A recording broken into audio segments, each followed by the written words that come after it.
Bonjour. Aujourd'hui, on discute de possibilités d'investissement d'un point de vue géographique.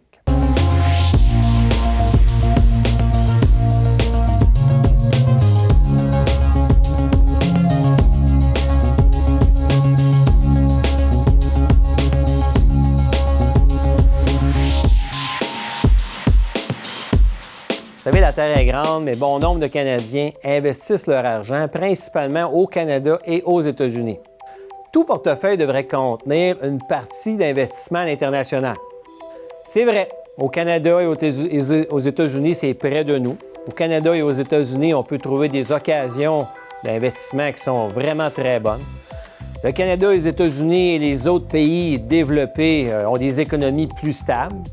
C'est vrai que les économies émergentes ont des économies qui sont plus instables, qui sont moins éprouvées. Mais c'est aussi vrai que les économies des pays émergents, c'est 60 % d'économie mondiale. C'est vrai que le taux de croissance économique dans les pays développés, comme le Canada et les États-Unis, on parle aux environs du 2 % par année. Alors que dans les pays émergents, on va parler de taux de croissance économique annuel qui peuvent varier entre 5 et 12 % par année. C'est aussi vrai que dans les pays développés comme le Canada et les États-Unis, la population est moins grande. La population est souvent plus vieille. Alors que dans les pays émergents, la population est souvent beaucoup plus jeune et tout est à faire. Lorsque l'on parle de pays émergents, bien, on peut mentionner plusieurs pays, là, entre autres le BRIC, Brésil, Russie, Inde et Chine. On peut penser aussi aux pays de l'Est, la Roumanie, la Hongrie, on peut penser à la Pologne. On peut penser à l'Amérique du Sud, nommons l'Argentine, le Mexique. On peut penser à Israël, qui a de plus en plus de compagnies de technologie qui développent chez eux. On peut penser à la Turquie, l'Inde, le Vietnam. Il y a bon nombre de pays à travers la planète qui n'ont pas encore adhéré au capitalisme comme nous autres, on le vit au Canada et aux États-Unis. Historiquement, l'économie des pays émergents était principalement basée sur l'exploitation des richesses naturelles.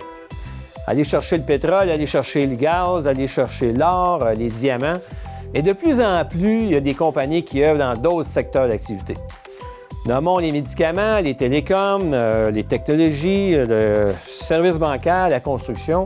En fait, les pays émergents ont de plus en plus une économie interne qui permet d'avoir une vie qui ressemble à ce que nous autres, on vit en Amérique du Nord. Vous avez peut-être entendu parler de certaines entreprises. Nommons Samsung, qui est coréen. Alibaba, qui est chinois. China Telecom, qui est chinois. Taiwan Semiconducteur. Tencent. Huawei. Lenovo. Gazprom, qui est russe. Ce sont tous des exemples d'entreprises qui sont dans des pays émergents et on commence de plus en plus à en entendre parler. Comment investir dans les pays émergents? Lorsqu'on parle d'investissement, on parle de croissance de notre capital, il faut investir en actions. Mais comment investir dans des actions de pays qui sont loin de nous? Vous savez, investir en Inde, investir en Chine, investir en Argentine ou au Brésil, c'est très loin de nous. On a de la difficulté à avoir les nouvelles de ces entreprises. Alors, c'est sûr qu'il faut, le plus possible, utiliser des fonds communs, des FNB boursiers, dans lesquels nos argents vont être investis en dollars canadiens, mais qui vont être investis dans des entreprises internationales.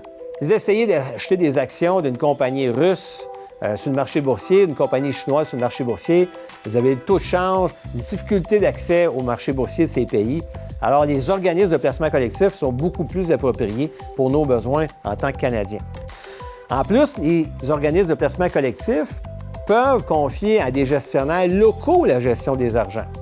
Vous investissez dans un mandat de marché émergent dont le gestionnaire est assis en Chine ou au Brésil, bien, cette personne-là connaît les entreprises beaucoup plus qu'on peut les connaître. Il y a aussi une autre façon, à laquelle on ne pense pas toujours, d'investir dans les marchés internationaux, c'est d'investir dans nos compagnies canadiennes qui, elles, investissent à l'international. Nommons la Banque nationale. La Banque nationale, vers l'année 2014, ont investi au Cambodge. Le Cambodge, vous savez, c'est un pays dont il y a une excellente croissance de population, croissance d'économie de 7,4 % par année. La population est jeune. En 2014, il y avait quelque chose comme 15 % de la population qui avait un compte de banque. Aujourd'hui, bien écoutez, il y a 35 % de la population qui a un compte de banque. La Banque nationale, avec 14-15 succursales en 2014, sont rendus à 60 succursales. Puis en 2019, la Banque nationale va faire 100 millions de dollars de profit. qu'ils auront fait au Cambodge. Il y a d'autres exemples qu'on peut nommer. Manuvie, Sun Life, qui font beaucoup d'investissements en Asie. Bombardier, qui a formé une co-entreprise avec une compagnie chinoise. La raison qu'ils ont fait une co-entreprise avec les Chinois, c'est qu'entre autres, ça va les aider à aller chercher plus de parts de marché du marché intérieur de la Chine. Saputo, qui est une compagnie canadienne, compagnie québécoise, qui achète des entreprises partout sur la planète. Vous achetez des actions de Saputo Canada, vous allez profiter du développement international de cette compagnie. Je donne un exemple d'un pays qui a un excellent taux de croissance actuel qui devrait demeurer dans les prochaines années. Parlons du Vietnam. Je lisais récemment un article dans le journal La Presse et je vous souligne quelques passages du texte. Le Vietnam a actuellement une croissance économique de 7,4 par année. Le Vietnam va connaître une hausse de 11 des ventes de détail l'an dernier.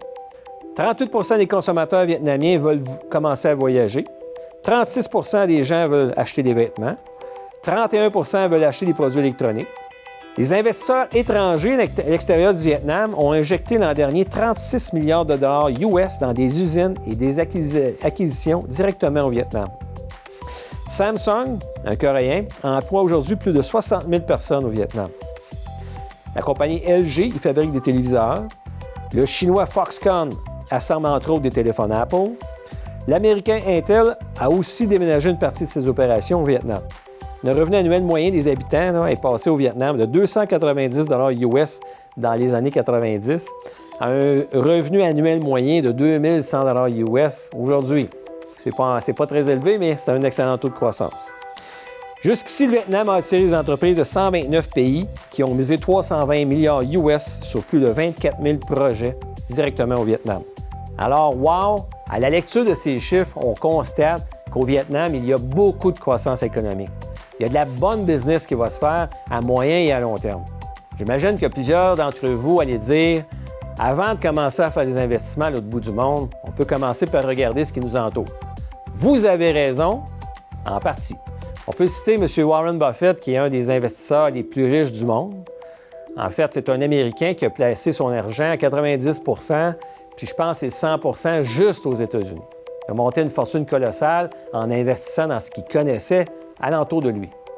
Mais même lui a dit récemment, vous n'avez pas le choix pour vos portefeuilles à moyen et long terme de considérer le reste du monde pour aller chercher la croissance économique. Sur ce, je vous souhaite une bonne réflexion sur votre répartition d'actifs. À la prochaine.